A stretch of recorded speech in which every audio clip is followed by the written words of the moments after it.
Comienzo de la predicación de Jesús. Jesús volvió a Galilea guiado por la fuerza del Espíritu, y su fama se extendió por toda la región. Iba enseñando en sus sinagogas, alabado por todos. ¿Cierto? Jesús se vuelve rápidamente famoso, ¿cierto? Recuerden, su ministerio un ministerio corto, tiene la tradición dice que son como 3 años, quizá un poco más, pero es eso, ¿cierto? Los padres espirituales con los que yo he estado en contacto siempre hacían notar esto, que Jesús está 30 años escondido, viviendo una vida natural, ¿cierto? Probablemente abocada a aprender el oficio, a ganarse el pan de cada día, como todos los seres humanos. Recordamos que para esa edad Jesús es una persona ya bien adulta, ¿cierto? No es un jovencito. Probablemente llamaría la atención que no hubiese tomado esposa para ese momento de su vida. Quizás tenía que haber llamado mucho la atención ese aspecto de él. Pero realmente se aprecia aquí la opción celibataria del Señor, porque de alguna manera sabía que eh, su vida, su propósito no era solamente lo natural, ¿cierto? No era solamente dedicarse al trabajo, a la casa, a la familia, sino que él tenía una misión diferente a la de todos los demás, y por eso esta opción celibataria. Jesús va enseñando, dice la fuerza del Espíritu, guiado por la fuerza del Espíritu. Esto, como todos los seres humanos, el Espíritu los va tensionando, ¿cierto? Los va seduciendo para que accedan a su propósito, en el fondo, para que puedan entender que eh, su voluntad, la acción, la ejecución de su voluntad no se acaba con solventar las necesidades materiales, sino que hay algo más allá. Vino a Nazaret, donde se había criado, ¿cierto? A Nazaret, y entró, según su costumbre, en la sinagoga el día sábado. Se levantó para hacer la lectura y le entregaron el volumen del profeta Isaías. Desenrolló el volumen y halló el pasaje donde estaba escrito: El Espíritu del Señor sobre mí, porque me ha ungido para anunciar a los pobres la buena nueva. Me ha enviado a proclamar la liberación a los cautivos y la vista a los ciegos, para dar la libertad a los oprimidos y proclamar un año de gracia del Señor. Enrolló el volumen y lo devolvió al ministro y se sentó. En la sinagoga todos los ojos estaban fijos en él. Comenzó pues a decirles: Hoy se ha cumplido esta escritura que acabáis de oír.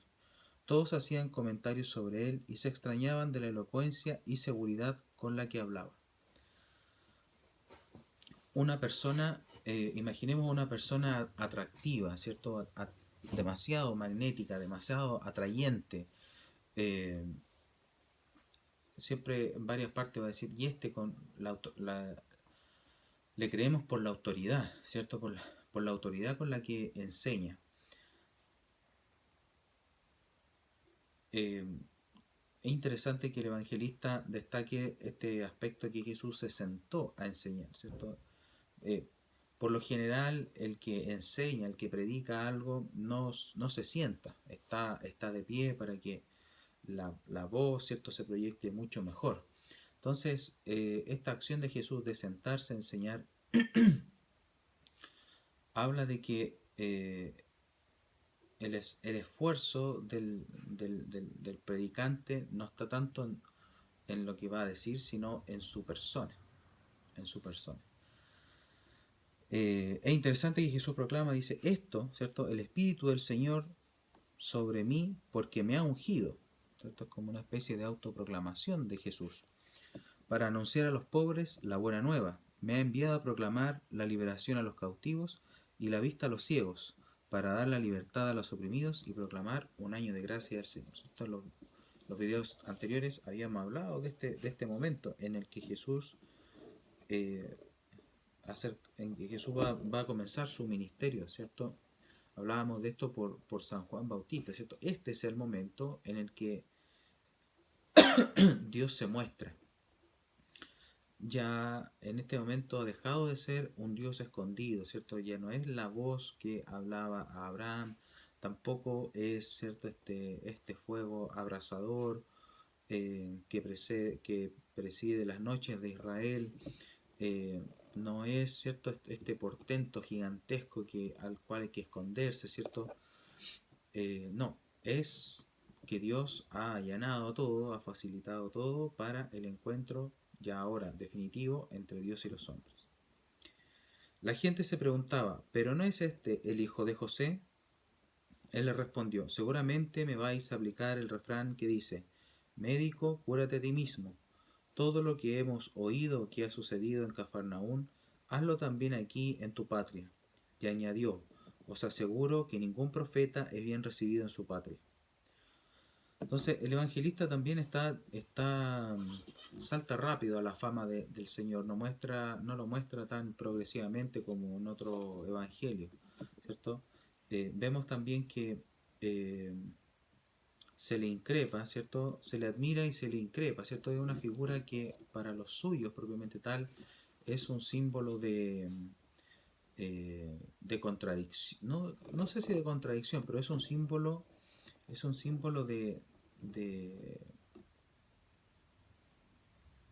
eh, representa un prejuicio, ¿cierto? El prejuicio de la cercanía. Ellos conocen a Jesús, conocen a su mamá, conocen a José, probablemente sabía dónde estaba su casa, en fin, recordemos que son aldeas pequeñas, la gente más o menos se ubica.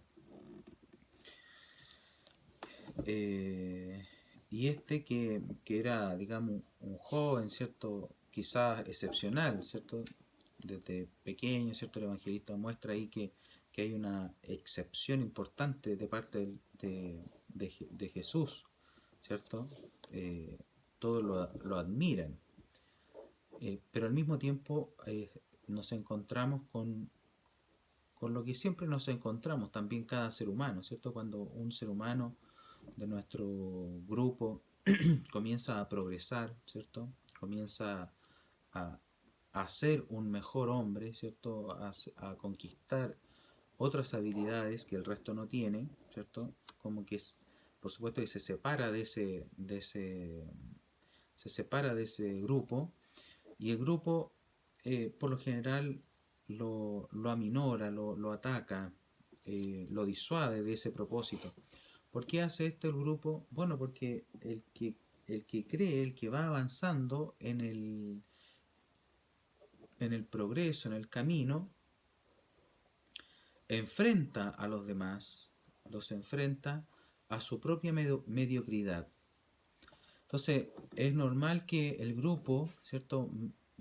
Mediocre en el sentido de que no progresa, porque no quiere decir que sean malas personas, no, solamente que están en un nivel.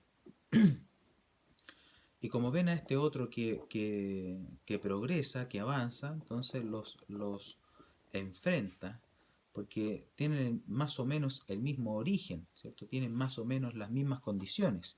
Y resulta que este está avanzando, se está haciendo famoso, se reviste de una autoridad que yo no sé de dónde le viene, eh, hace milagros, ¿cierto? Aquí vemos que le piden, hemos sabido lo que has hecho en Cafarnaúm, ¿por qué no lo haces aquí en tu tierra?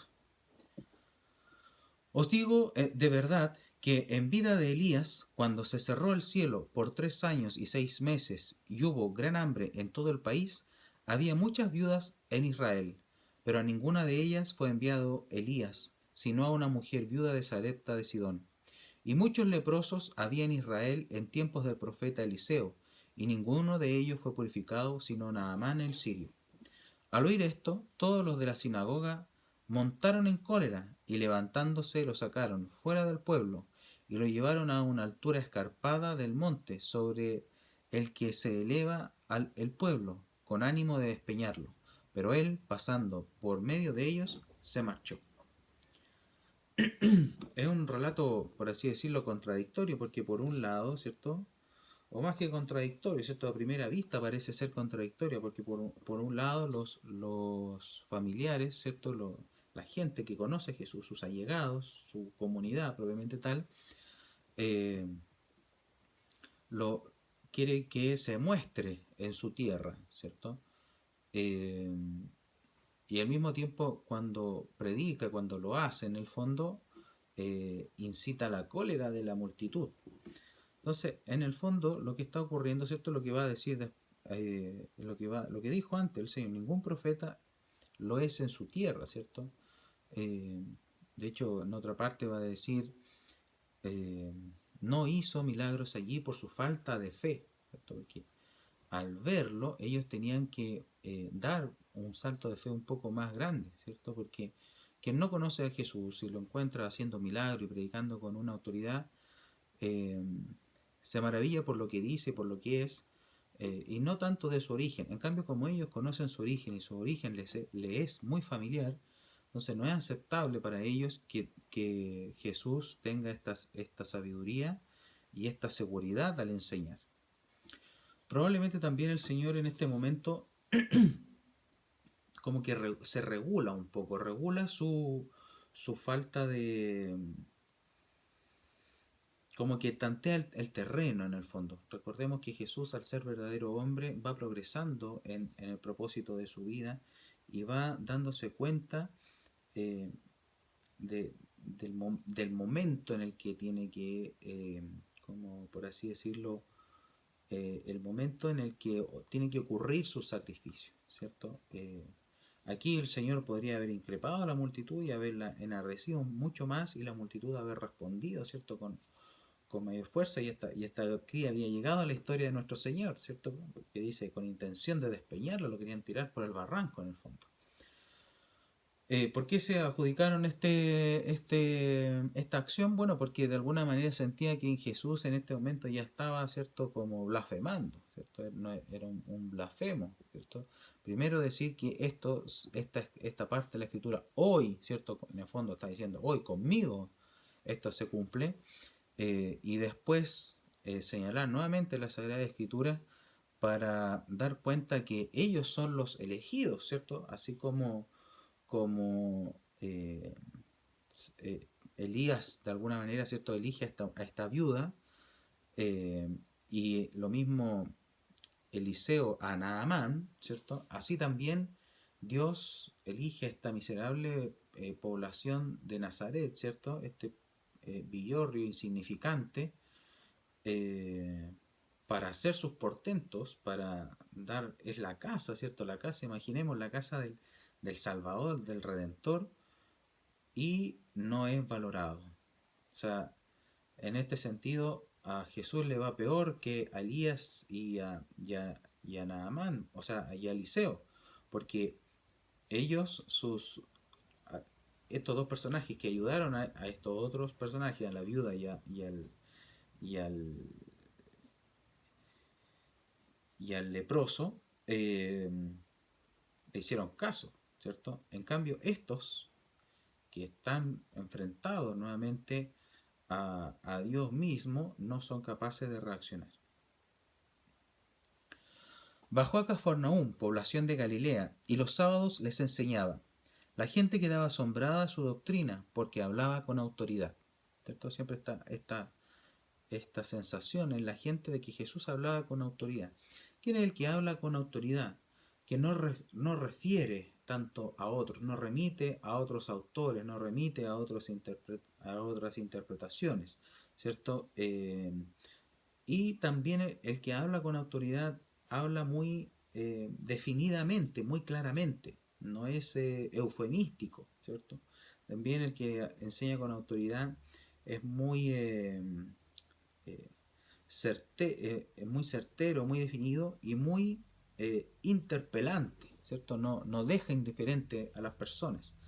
Por eso la gente lo empieza a escuchar, porque no hay en este que enseña con autoridad, no enseña con temor, no enseña con temor a las represalias, no enseña con temor a que la gente se vaya y se aburra, no enseña con sutilezas ni suavidades, sino que dice las cosas tal y cual son.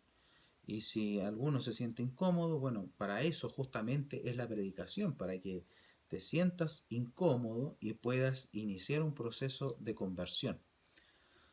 Entonces eso lo valora la gente. En el pueblo de Israel los que enseñaban, ¿cierto? Eran los maestros de la ley, hoy día los conocemos como rabinos, pero eran los doctores de la ley, de gente que un poco más especializada y tenían escuelas ellos, ¿cierto? Habían escuela, entonces los aprendices remitían también a sus maestros muchas veces y había mucha reverencia mutua, ¿cierto? Y por eso cuando se acercan a Jesús, que ya lo reconocen como un maestro de la ley, en el fondo se acercan y le dicen, maestro, tú que eres bueno, por ejemplo, le dice, ¿qué debo hacer? Dice, ¿por qué me llamas bueno si hay uno solo bueno? Porque hay mucha complacencia y como reverencia al que sabe acerca de la ley. Pero Jesús al parecer no engancha con esa retórica, ¿cierto? Servil, sino que por el contrario, ¿cierto? Y por eso también vamos a ver más adelante a la gente diciendo, ¿quién puede resistir este lenguaje? ¿Cómo vamos a vivir de esta manera? Es imposible. Y ahí, bueno, y Jesús responde ahí, para usted es imposible, pero no para Dios. Había en la sinagoga un hombre que tenía el espíritu de un demonio inmundo y se puso a gritar grandes voces. Ah, ¿qué tenemos nosotros contigo, Jesús de Nazaret? ¿Has venido a destruirnos? Sé quién eres, el Santo de Dios. Jesús entonces le conminó, cállate y sal de él. Y el demonio, arrojándole en medio, salió de él sin hacerle ningún daño. Todos quedaron pasmados y se decían unos a otros, ¿qué palabra esta? Da órdenes con autoridad y poder a los espíritus inmundos y los hace salir. Así que su fama se extendió por todos los lugares de la región. Jesús, su actividad taumaturga, ¿cierto?, es sanar el cuerpo de las personas, a los enfermos, y también expulsar a los demonios. Es interesante que el texto hable acerca de los demonios inmundo. Inmundo es una construcción, es una palabra que se construye, ¿cierto?, por inmundo. Mundo, ¿cierto?, es todo lo que nos rodea. In es como en, ¿cierto? Es el demonio que está en el mundo, ¿cierto? Podríamos interpretarlo también como la actitud de aferrarse al mundo, ¿cierto? De bajar nuestra mirada, porque nuestro ser, nuestra mirada, no es solamente material, sino que sobre todo espiritual. Entonces, si uno corta, ¿cierto? Estirpa la función espiritual, ¿cierto? Se queda solo con lo material y se vuelve inmundo. Cuando decimos que algo está inmundo, está sucio, está desordenado, es porque está en el mundo, ¿cierto? De alguna manera el mundo es este desorden, este caos, ¿cierto? Que Jesús, y que lo vamos a ver también, por ejemplo, en el Génesis, que Dios, antes de la creación había desorden y caos, y eso Dios lo ordena y lo convierte en la creación. Entonces, de aquí también se refleja esta acción que se conecta con ese Dios creador también y que es capaz de ordenar el caos, de ordenar lo que es inmundo. Aquí también, en el fondo, los demonios reconocen a Jesús. Son demonios, son ángeles, ¿cierto? Que habían visto al verbo encarnado de Dios, ¿cierto? Entonces, esta revelación de los demonios es una revelación también para él mismo, pienso. Porque Jesús, como ya he comentado, va comprendiendo su misión y en este sentido los mismos demonios le dicen a Jesús lo que es, ¿cierto? ¿Qué quieres de nosotros, Jesús de Nazaret? Sé quién eres, el santo de Dios. Él los combina, le dice, cállate y sal de él. No es el momento. Jesús todavía está regulando, ¿cierto? Está tratando de de predicar, esa predicación lo hace famoso rápidamente y al mismo tiempo intenta aminorar, ¿cierto? Contener esa fama, esa, eh, esa apetencia por su persona, ¿cierto? Entonces es mejor que no se sepa todavía que Él es el Hijo de Dios. Entonces todo Él me parece que lo va entendiendo como alguien que sabe ya lo que tiene que hacer, pero no es el momento aún, tienen que pasar más cosas todavía. Ya se hizo, ahí ya se hizo famoso, ¿cierto? Todos quedaron pasmados y se decían unos a otros, ¿qué palabra esta? Da órdenes con autoridad y poder a los espíritus inmundos y los hace salir. ¿Cierto? En Chile hay una tradición religiosa folclórica, ¿cierto? Son bailes religiosos llamados las diabladas, ¿cierto? Y para muchos posmodernos, ¿cierto? Y para la población en general es una cosa contradictoria. También para muchos religiosos y sacerdotes que rampean la ignorancia y la desconexión, la herencia cultural, ¿cierto? Porque lamentablemente hay muchos católicos que creen que la Iglesia Católica comenzó en 1962, ¿cierto? Y para atrás no había nada, parece, o estaba todo erróneo. Yo diría que es todo lo contrario, pero la doctrina que se instauró en la Iglesia en 1962 cortó con mucha tradición. Entonces las gentes, los habitantes de este mundo, los creyentes de este mundo, los creyentes católicos de este mundo, se desconectaron de sus tradiciones más originarias, como era, por ejemplo, los bailes religiosos. Entonces, en el norte de nuestro país, porque es allí donde quedó esta tradición, los bailes religiosos siempre han estado en todas las partes de nuestro país, en todas partes del mundo católico, eh, pero se han perdido por los movimientos, ¿cierto?, culturales que se imponen. En Santiago, por ejemplo, también los había procesiones y bailes religiosos en todas partes del país, pero es en el norte donde prevalecen. Y las personas se visten de diablos y le bailan a la Virgen. Entonces, en los que no están conectados con esta tradición, los que no entienden las cosas, para los que solo, eh, digamos, pareciera que existe un solo documento con el cual orientar la existencia y la vivencia de la fe, para ellos es extraño, hay una contradicción, pero claramente es más o menos lo mismo que aparece aquí, ¿cierto? Y a Jesús lo van a acusar también de decir, expulsa a los demonios con el poder de Belcebú. Van a decir eso de Jesús. Lo mismo dicen de la Santísima Virgen, ¿cierto? Lo mismo dicen de estas fiestas religiosas, ¿cierto? Que son una especie como de culto al demonio, pero nada más alejado de la realidad. Es justamente lo contrario, porque los bailarines, ¿cierto?, representan a este demonio que se rinde en el fondo, se rinde ante lo terrible de la santidad de María Virgen, o de Dios, ¿cierto?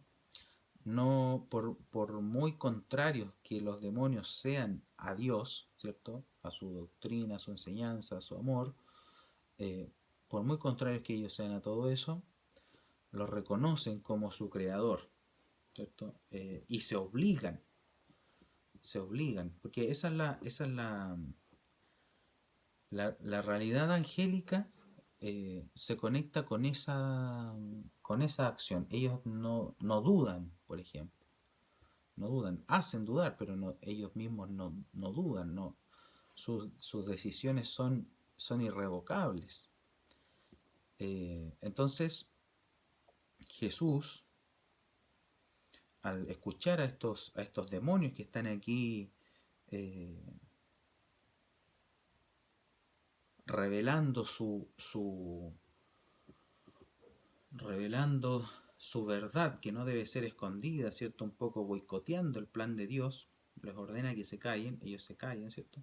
Y los expulsa, y no les queda nada más que obedecer, ¿cierto? Porque son, son ángeles, ¿cierto? Son criaturas perfectas, que toman una sola decisión, pero quedan obligados, ¿cierto?, ante el poder de Dios a obedecerle, por muy contrarios que sean a sus designios. Cuando salió de la sinagoga, entró en la casa de Simón. La suegra de Simón estaba con mucha fiebre y le rogaron por ella. Entonces se inclinó sobre ella y conminó a la fiebre, y la fiebre la dejó. Ella se levantó al punto y se puso a servirles. Un pasaje muy famoso, ¿cierto? Que Jesús sana a la suegra de Pedro. Entonces aquí también vemos que los apóstoles tenían sus familias, tenían su vida normal, ¿cierto? Es que este Simón es Simón Pedro. Y vemos que Jesús, en una acción tan cotidiana, ¿cierto? Él va a la casa, por así decirlo, de su amigo, de su conocido, o del amigo, el proyecto de amigo que está haciendo, que es Pedro, y se encuentra con que hay una persona enferma y él la sana. Le piden que la sana y él la sana.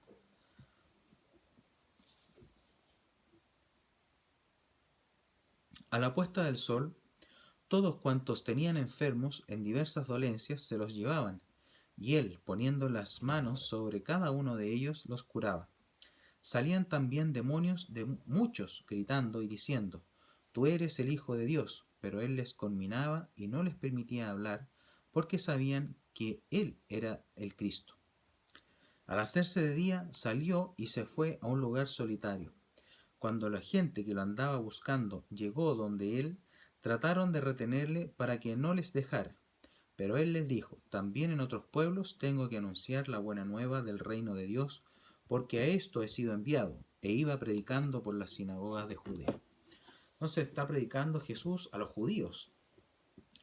Está predicando, hay una enseñanza que está predicando el Señor, y esta enseñanza, por lo visto, ¿cierto?, no incluye la revelación de su persona, ¿cierto? Él no está diciendo: yo soy redentor, yo soy Dios, yo los vengo a salvar. Seguramente está predicando al estilo de Juan, ¿cierto?, al estilo de la conversión. Está explicando seguramente las Sagradas Escrituras en una interpretación totalmente nueva, no totalmente, sino que una interpretación verdadera de la Sagrada Escritura, no como lo habían hecho los fariseos hasta ese momento. Recuerden que los fariseos, ellos se van a arrojar el derecho de interpretar la Sagrada Escritura y van a transformar la fe judía, ¿cierto?, en el cumplimiento de mandamientos, ¿cierto? Y lo que les reclama Jesús es que el cumplimiento de esos mandamientos está para una relación con Dios.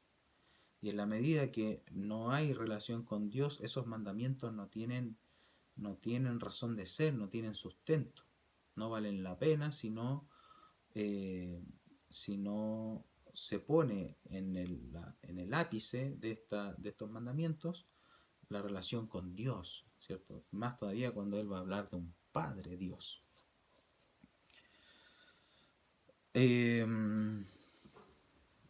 Sana a los enfermos y expulsa a los demonios. Estas dos cosas son muy significativas, porque el pecado lo que hace es apartarnos de Dios, y lejos de Dios está justamente la enfermedad, la tristeza, la depresión, ¿cierto?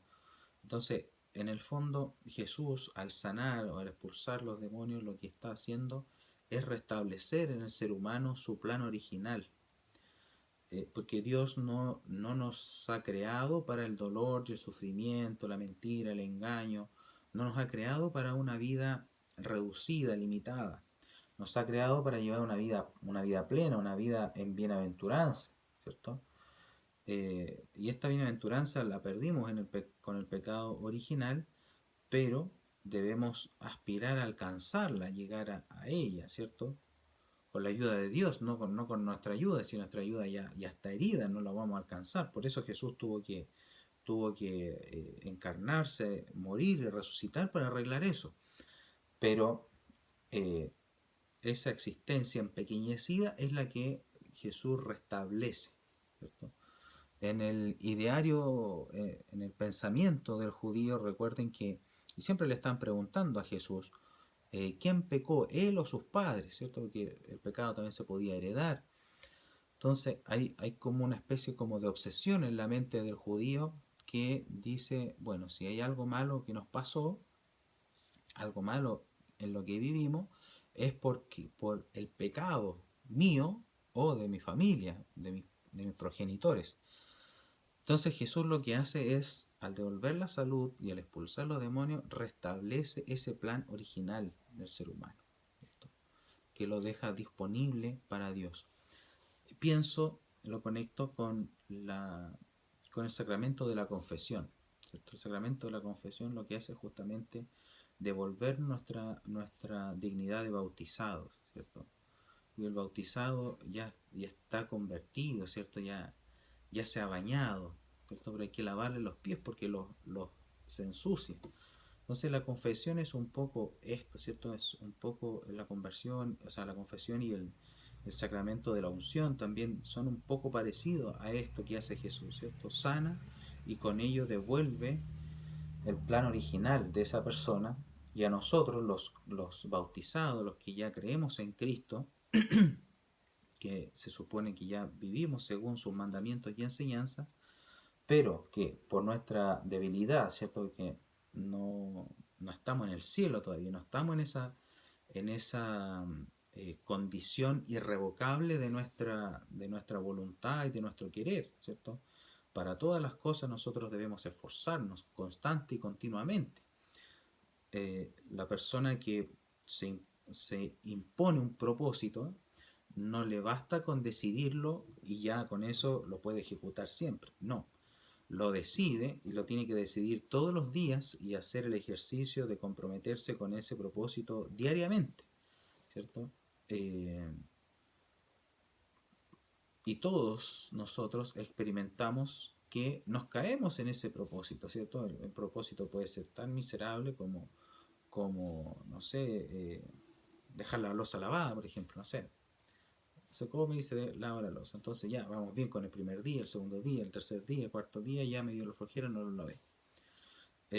O bajar de peso, ¿cierto? Hacer una dieta. Entonces, vamos bien el primer día, súper bien, comí saludable a mi hora.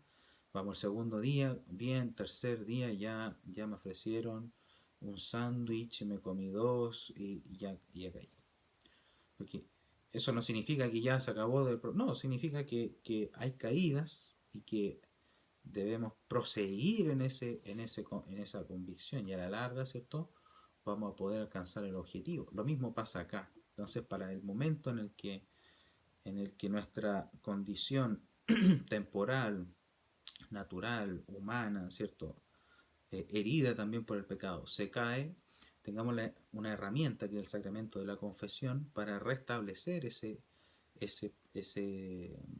condición de nosotros, que es la condición de bautizados.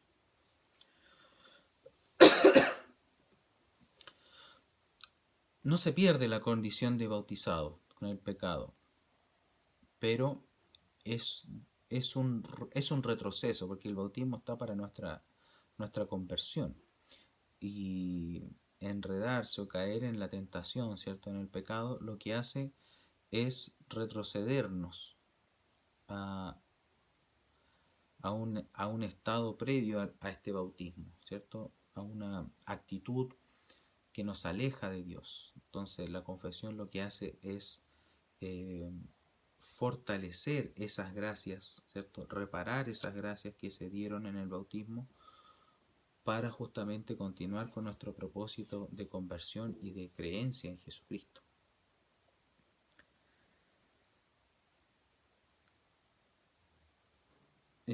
Algunos se va provocando distintas reacciones frente a Jesús. Vemos que predican en su tierra, lo quieren matar. Vemos que muchos se interpelan, dice, ¿y este de dónde salió? ¿Cierto? ¿Por qué enseña con esta autoridad? algunos se convencen de esa autoridad, les gusta y por eso lo van a escuchar. Y también hay otros eh, más regalones, diría yo, más contentos con la figura de Jesús, que no quieren que se vaya, ¿cierto? No, no te vayas, ha hecho tanto bien, quédate con nosotros, ¿cierto? Lo retenían,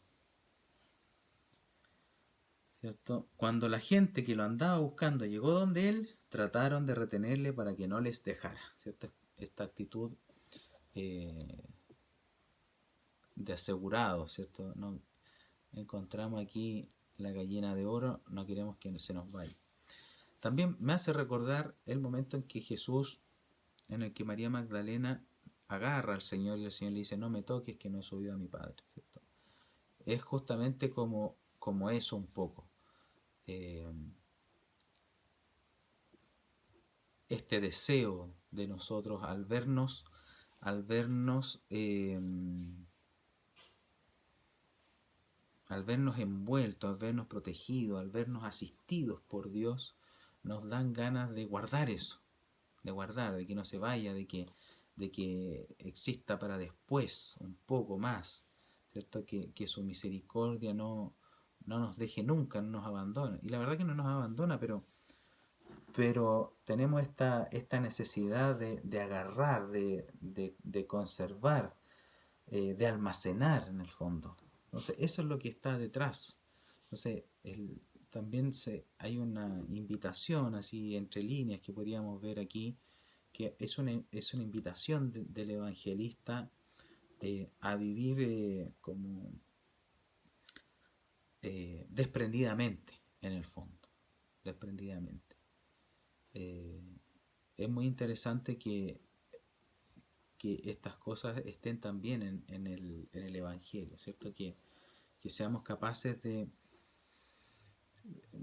como hoy día está de moda todo esto de la meditación, ¿cierto? Es muy similar a la respiración, ¿cierto? Nosotros respiramos y el aire ingresa, pero nadie se va a quedar con el aire, porque se va a ahogar. Y al contrario, si lo expulsa todo y no vuelve a tomar, se va a ahogar también. El ejercicio adecuado, ¿cierto? Es tomar, nutrir y soltar nuevamente. Y lo mismo le pasa a esta gente, ¿cierto? El ejercicio es como para no morir de empacho del Señor, ¿cierto? Por eso también los grandes padres espirituales, ¿cierto? También van a hablar del tiempo de Dios, porque si no, como que nos empachamos de Dios, como lo que le pasa a Pedro cuando presencia la transfiguración, ¿cierto? Hagamos tres tiendas, quedémonos aquí, ya listo, no hay que hacer nada más. Este aspecto acomodaticio que tenemos nosotros. Entonces, no, bueno, habría que decirlo, ¿cierto? Es gozar este presente, ¿cierto? Ahora está aquí el Señor, ahora nos enseña, ahora nos predica, pero, pero es necesario que Él se vaya, ¿cierto? A otro lugar, a predicar a otro, y quede su enseñanza y nosotros podamos como decantarlo en nuestra vida. Es bonito, es muy significativo que poder entrar en esa dinámica de tiempos del Señor, en esa dinámica de que Dios me regala, me da un don, que el mejor don que podemos recibir es Él mismo. O sea, si alguno se conecta con Dios, las circunstancias de la vida y la gracia, la providencia de Dios, le tocan el corazón, le tocan la puerta de su corazón, dejarlo entrar y que inunde todo, y cuando se vaya, tener la suficiente entereza, ¿cierto? Porque se va algo tan precioso. La, se va de una manera mística, porque no nos deja botados, ¿cierto? Eh, como el abandono que vivió el Señor en la cruz, ¿cierto? Nos deja, pero es como un vacío, ¿cierto? Que permite justamente lo que estaba diciendo, decantar su enseñanza, su amor, su presencia.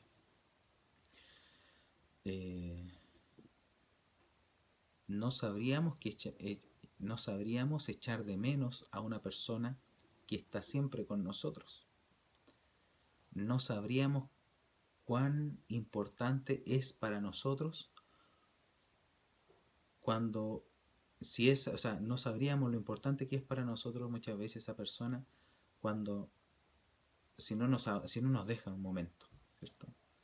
Es la ausencia, es como que la ausencia provoca, ¿cierto? La ausencia provoca un anhelo, un deseo por la persona, en este caso por Dios, ¿cierto?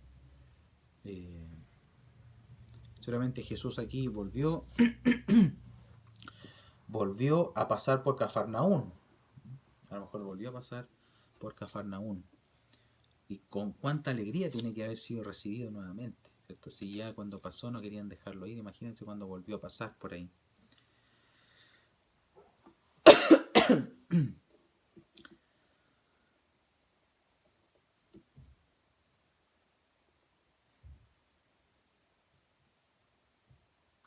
Jesús está predicando, pero no quiere que se sepa que Él es el Hijo de Dios todavía.